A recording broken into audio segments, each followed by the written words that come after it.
At 5 p.m. on the 10th of July, an arborist came through the front door of the firehouse telling us that we had a tree about to fall.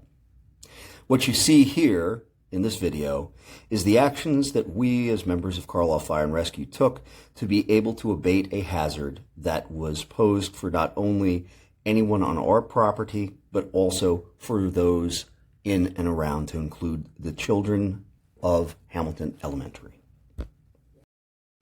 As in the previous photo, you saw that the break is severe and the tree is leaning, and it posed an immediate hazard that we had to abate that night. As you can see here, portions of this tree have already fallen into the other tree, which means that this is a spring-loaded situation. We were to attack this with the ladder truck, 2-man crew, 1 man flying, 1 man cutting. An additional view to show you the immediacy of the situation. Our strategy was simple: maintain an egress using the ladder truck, start cutting lower to be able to get access to the larger branches, and then fell the tree from top to bottom thereafter.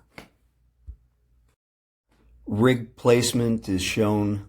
It was perfect. It allowed us for as much extension and elevation that we required, and we were able to access all parts of the tree that needed to be felled.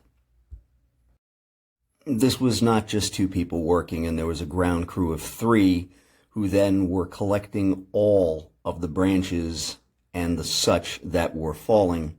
The safety challenge is to keep them away while you are actively cutting. Here you can see a majority of the ground crew, as well as Danny, who was the saw operator for this. Joe Manning was able to use his own POV to be able to transport a lot of what we cut to put into the swale, and for that we are grateful. More and more was cut from the tree as we got up further to gain access to the main branches and trunk, and then at that point we are cutting from top to bottom.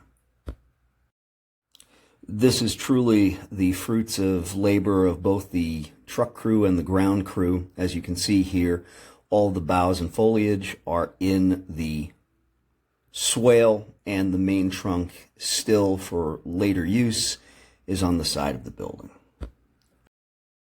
This is the finished product, and we left it about 4.5, 5 feet high so no one could mistake it and run over it and rip off an oil pan. Note that this is Monday of the week of the Chrysler Car Show, where we started parking cars on Friday. Well job done by one and all.